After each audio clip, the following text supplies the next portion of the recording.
Hello friends, সকলকে রত্নাস কিচেনে স্বাগত। আজকে বানাবো একটা মানে অতি লোভনীয় একটা স্ন্যাক্স। সবাই আমরা কিন্তু এরকম খেতে ভীষণ ভালোবাসি, ফুচকার পরেই এটা খাওয়া যায়।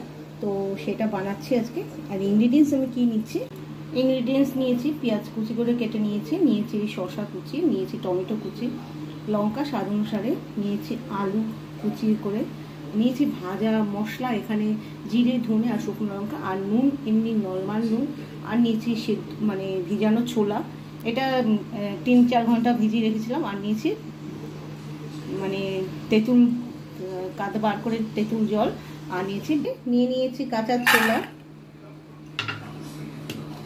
নিয়ে নেবো এখানে যা যা সবজি মানে কেটে নিচ্ছে, মানে কাঁচা যে যা যা জিনিস কেটে নিয়েছি ওগুলো দিয়ে দিলাম। আমার একটা জিনিস কম আছে, সেটা হলো ধনেপাতা। দিয়ে দিলাম আলু, দিয়ে দেবো ভাজা মশলা আর নুন আন্দাজ মতো,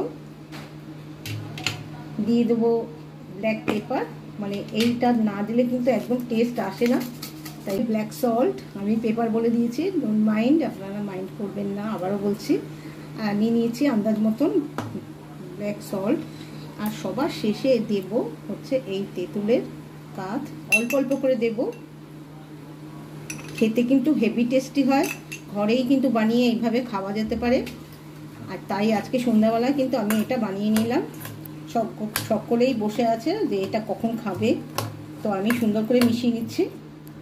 কেমন লাগলো আমার এই সুন্দর রেসিপি? যদি ভালো লাগে থাকে অবশ্যই কিন্তু দুপুরবেলাও কিন্তু এই ধরনের জিনিস বানানো যায়, তবে আগে থেকে সব জোগাড় করে নিতে হবে।